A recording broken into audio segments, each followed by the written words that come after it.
Bomb burst. Na na na na na na na na na na.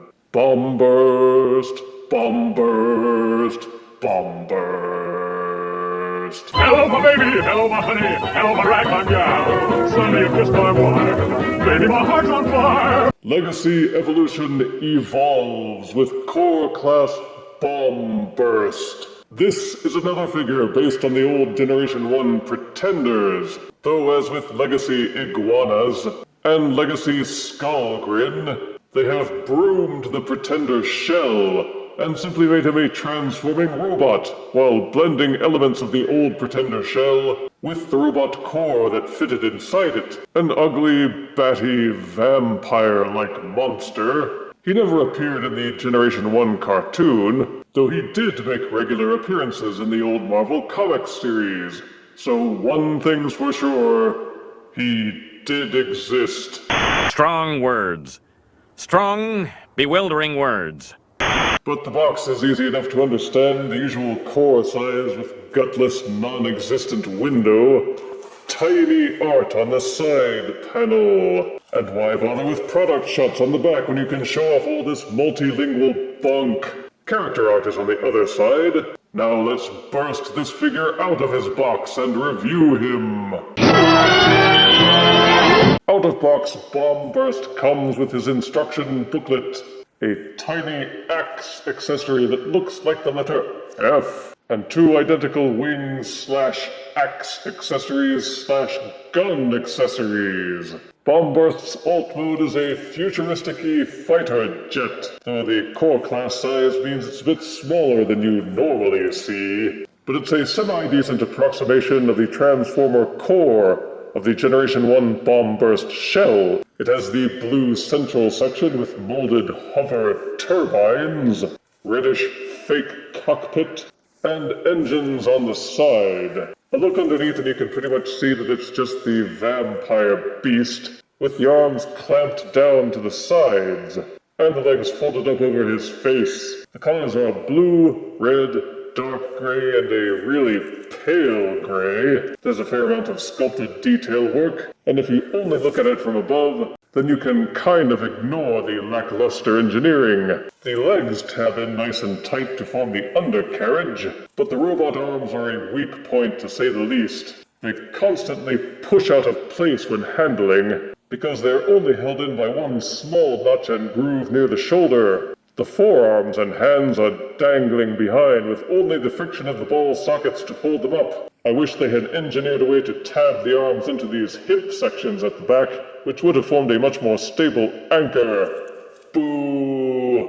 And while he feels mostly solid for the size, he's scooped out and hollow right underneath the nose cone. Boo, boo. You can hook the axe under the nose cone. It fits into a notch in the hollow section and allows you to fill it out a bit.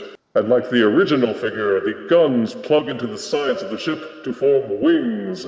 And I do admit, once the gun wings are in place, Bomb Burst does become more presentable as a ship, though it does nothing to hold the arms in place any better. In fact, you're liable to push the arms horribly out of shape just by plugging in the wings. It seems as if they put less effort into this alt mode than they did with Core Iguanas, which tabbed and held together much better. You have to be constantly mindful of these floppy arm engines, which makes it a distraction. Boo boo boo. To transform Core Bomb Burst, first de-accessorize. Untab the arms from the side, which is no big chore because they just can't wait to fly loose. Underneath the ship, the beast legs tab underneath into the beast chest. When transforming to alt mode, this tab and groove plug together on both sides to hold the legs in place. They did a much better job than with these wet noodle arms. When transforming to beast mode, just untab and fold the legs down. Give the hips a 180-degree twist. Fold the toe sections forward, and the heel spur backwards. The ship cockpit tabs behind the beast head. There's a dual hinge set up in the back. Fold it down and back to collapse the cockpit against the beast back. The transformation is simple but effective, and Bomb Burst's Beast Mode combines elements of the Generation 1 Pretender shell and its robot core. The blue is mostly hidden now, with the gray and off-gray taking center stage. There's a purple chest with the Decepticon badge, but they kept the creepy claws, which wrap around the shoulders and rib cage. The beast fur is replaced with ridgy robotic detailing, but the look suits him. There's a fangy bat head, and for the size it's fairly well painted with blue on the inside of the goofy ears and piercing yellow eyes. The ship canopy has become his backpack, and it stays out of the way fairly well, though it doesn't tab in, and it will tilt out of the way with the lightest touch. But they did that on purpose so you can use it for weapons storage. Angle the cockpit backwards. The middle notch of the axe tabs into this groove inside the cockpit, while the outer blade hooks into this other notch. Once they hook in, you should feel it catch and hold in firmly. You're supposed to use this double hinge setup to angle the cockpit out so it juts out from his back. Then using these 5mm peg protrusions on the side of the cockpit, you're supposed to angle, notch, and peg the wing axe accessories into place, with the gray portions pointing forwards. And this is supposed to approximate the little wing-a-dings which were jutting out from his shoulders in Generation 1. On the underside of the gun wings, you can see some of it is molded and painted like a bat wing. I don't like this setup, because they will only plug in when they're pointed this direction. So you have to fold out the ship canopy so it's hanging back here like this. And even then the wings aren't anywhere near his shoulders. It's nice that they give you the options, but why bother when the optional setup is, horrible? The option for adding his wings would have been much better contrived simply by extending the pegs on the side of the nose cone, so that the nose cone could lie flush to his back and the wings could be plugged into it.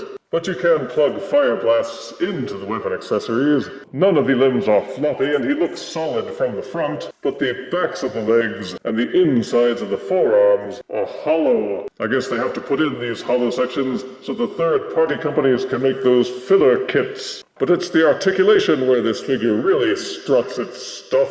The head is not ball-socketed, it just seems to rotate and will not waggle, and I really wish that they had included an articulated jaw. But the shoulders are ball-socketed for full rotation and they will also splay outward. The elbows are also ball-socketed and will hinge inward 90 degrees and also rotate.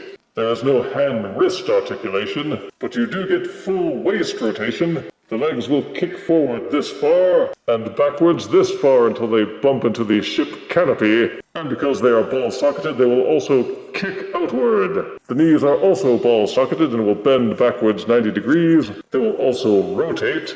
The toe section of each foot will fold up and down, and so will each heel spur. And not only that, they threw in an ankle pivot, so the leg articulation is particularly well done. Between the front and back heel spurs and the ankle pivot, you can get some really good action poses for his size, and you can adjust the feet so that he keeps his balance superbly. For size comparison, here is Legacy Evolution Core Bomb Burst next to Power of the Prime's Pretender Shell Megatronus. Here is Legacy Core Bomb Burst next to Legacy Core Iguanas. Here is Legacy Core Bomb Burst next to Legacy Deluxe Skullgrin. And here is Legacy Evolution Core Bomb Burst Man-Bat next to Batman the Animated Series Batman. Legacy Evolution Bomb Burst is another solid outing for the core class figures, and particularly the ones based on the Decepticon Pretenders. Positives are a decent alt mode, an excellent beast mode, articulation that's better than you would expect, and a number of accessories that actually enhance the figure, unlike Iguana's silly tuning fork. The transformation is easy to learn, so changing him to either mode is not a hassle. Negatives are the hanging arms of the alt mode are a constant annoyance. It feels like I'm always having to nudge them back into place so the symmetry isn't ruined. The beast parts don't really hide well in alt mode. The beast mode itself has some hollowness. The backpack weapons storage option is poorly executed. I really wish they'd added a moving jaw, and the axe weapon is small, even for a core. But I can't deny that he is fun to play around with, and looks good on the shelf with Iguanas and Skullgrin. I give Legacy Evolution Core Bomb Burst 7 out of 10 deaths. As vampires go, he doesn't suck. If you refuse me, honey, you lose me. Then you'll be left alone, oh baby. Tell them all and tell me I'm your own.